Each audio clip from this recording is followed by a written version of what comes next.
Yes, everybody, welcome back to Talking Wolves. Welcome back to a brand new match preview. Wolves will be hosting Manchester United in the New Year fixture here at Molineux.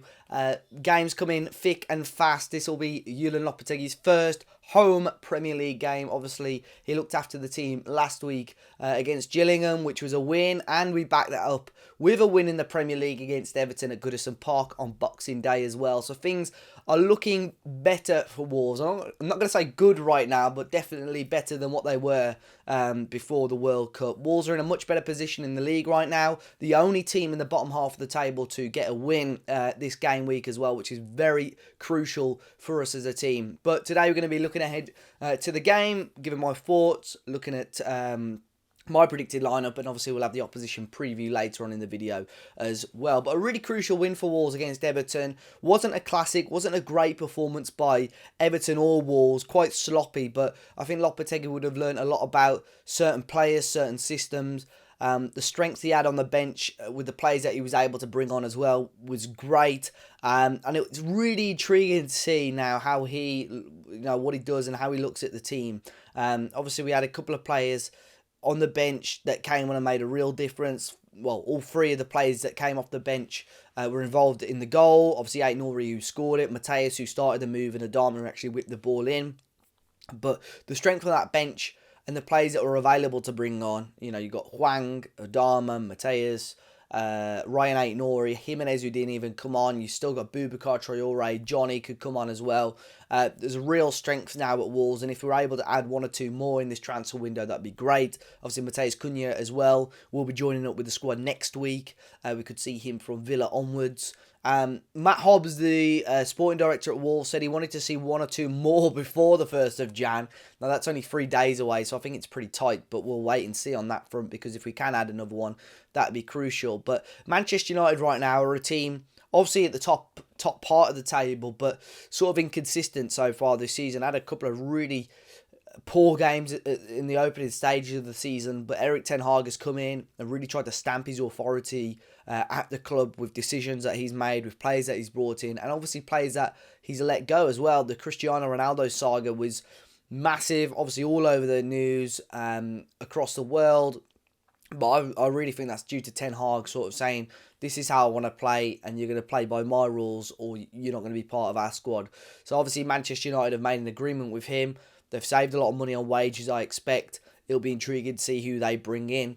Caught their game against Nottingham Forest. I don't think Forest were great a couple of days ago, but Manchester United were fantastic going forward. That final third, they looked really dangerous, really quick, and that's where Wolves have got to be quite careful, because defensively, so far this season, we've been a little bit shaky. Collins and Kilman have been caught out a little bit too much. Semedo hasn't been fantastic. But it'll be intriguing, because we saw, obviously, Lopetegui switch for the last sort of 20 minutes or so, I would say, of that Everton game to a back 5 or back 3, and allowed Totti Gomez to play in there as well. So it'll be really interested to see how Lopetegui starts this game. We saw a back 5 against Arsenal just before the World Cup, and although we lost that game, I thought we looked okay. We created a couple of decent chances on the counter-attack as well. So let's see what happens there. I think he'll still go with the 4, personally. But we'll wait and see. Podence came off with a very slight knock, didn't he, the other game. Boubacar Traoré wasn't quite fully fit, but may well still play a part. Same with Johnny Otto as well. I assume they might still both be on the bench. But let's have a look at my predicted lineup for this game. I have gone with a back 4. Obviously, Jose Sarr keeping his place in the team. We've got left back of Aït-Nouri. I think his goals in the last 2 games fully deserve him coming back into the team. Hugo Bueno hasn't been bad.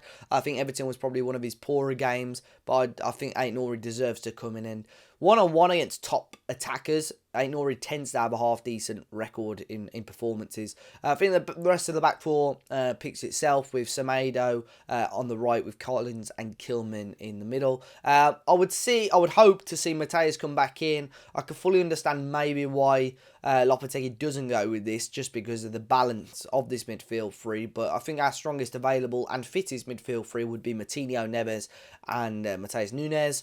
And the front 3, I think Podence will keep his place. Lopetegui seems to like him.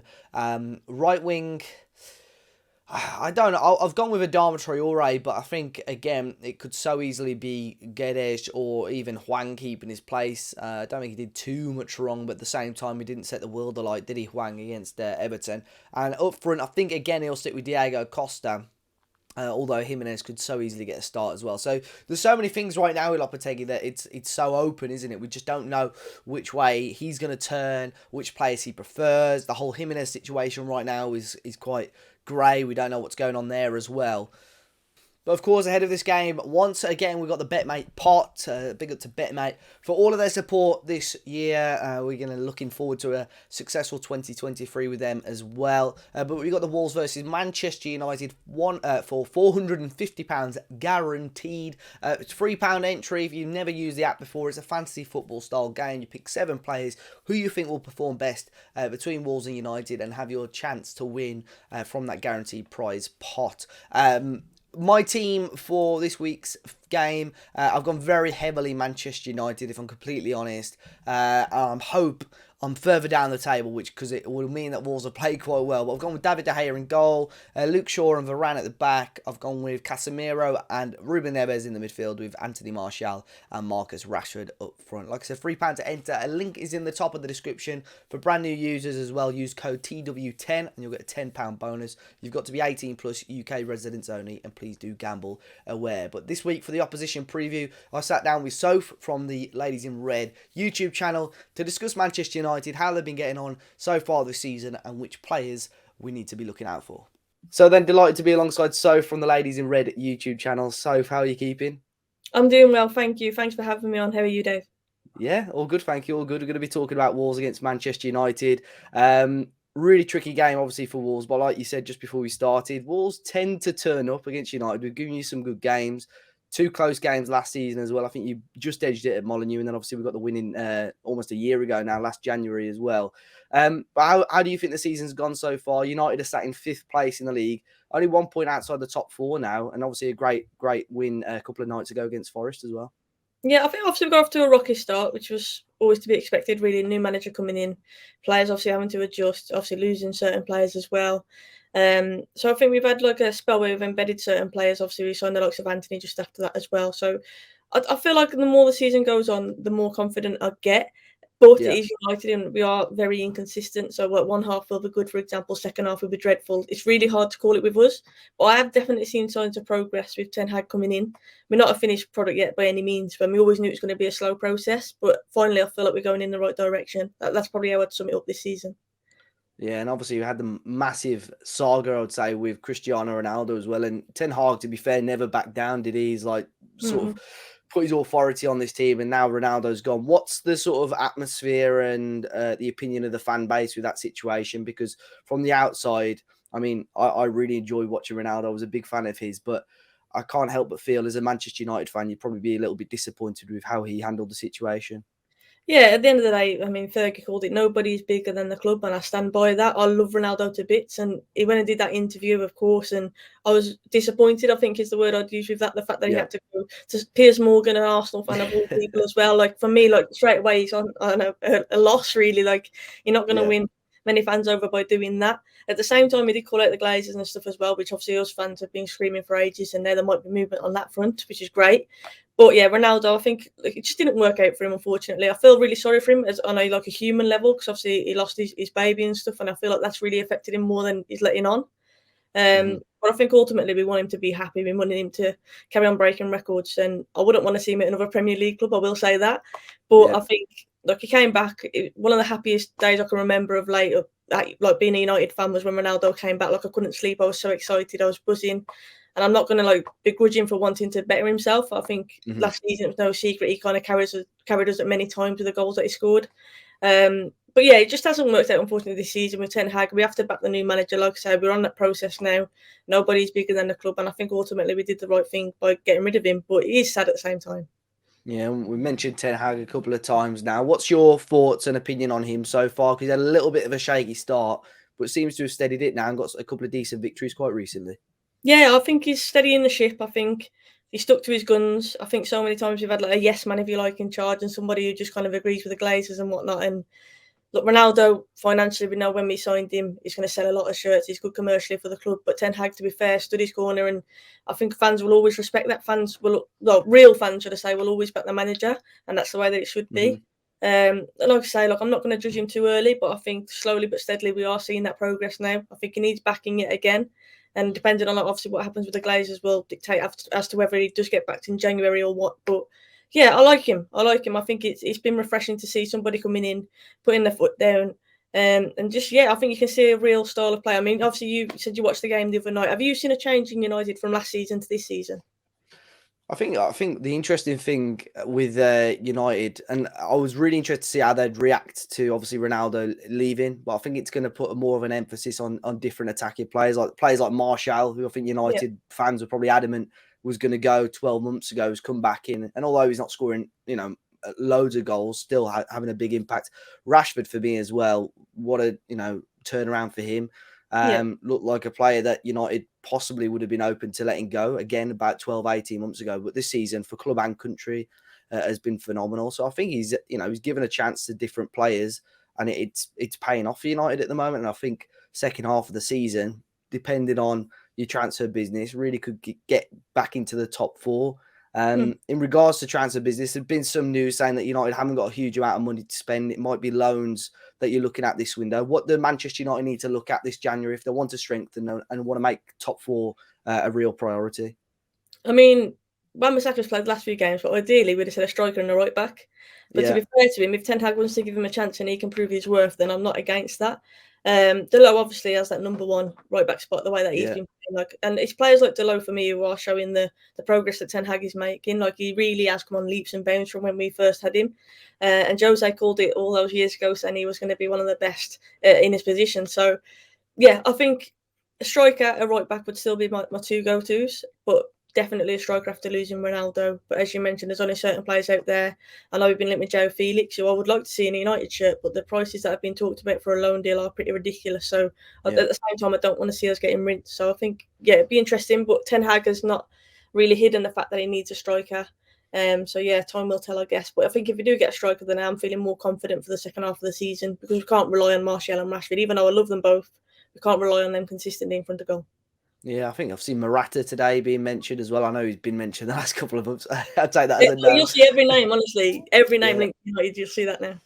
Yeah, Wan-Bissaka as well was heavily linked with Wolves, and obviously that's something that might still come to fruition in January. We'll wait and see. How have United been setting up though? So formation wise, tactically, what are we expecting to see on Saturday? I don't think we'll see much different from what we saw the other night, to be fair. So obviously 4 at the back. Luke Shaw played centre back the other day, but I imagine he'll go back onto the left-hand side. Martinez is now back in training, so Varane and Martinez at centre-backs. I think Wan-Bissaka will get the nod at right-back with Delot being injured. So Wan-Bissaka still at right-back. Could be Malacia, but I prefer a natural right-sided player there. And then Casemiro's kind of held down his own in that midfield. He's just been outstanding for us. Eriksen and Bruno, and then a front three with Martial leading the line and Rashford and Anthony either side of it is what I'll expect we'll see. But I think the formation doesn't really change, but that midfield, obviously, depending on how adventurous we want to be, might be a change, because we know how strong Wolves are in that midfield area. Yeah, Casemiro has been fantastic as well. I know when United had signed him, there was a few question marks whether he was going to translate his form from Real Madrid to the Premier League. But I think, again, in the World Cup, he was great as well. But for United, he's been fantastic, hasn't he? Would you say he's been one of your players of the season so far? Easily. Him and Martinez, I think, easily both players of the season. But I think with Casemiro, there's a lot of question marks. One, because obviously we've been pushing for Frankie de Jong for most of the transfer window, and then all of a sudden we signed Casemiro. Is he Ten Hag's ideal signing? That was the first question mark. But the second one, of his age as well. But I think he's shown, especially in the last few months, like when he has been getting game time, he has been outstanding. And I love him. I mean, when he scored that last minute equaliser against Chelsea and the passion in his celebration and stuff, and you're thinking, this guy isn't here just for the money, like, he's a winner. And that's what we've needed. We've needed that winning mentality, so he definitely brings that and more. Is there any players, from the Wolves end, any players that should play for Wolves on Saturday that are going to worry you going into that game?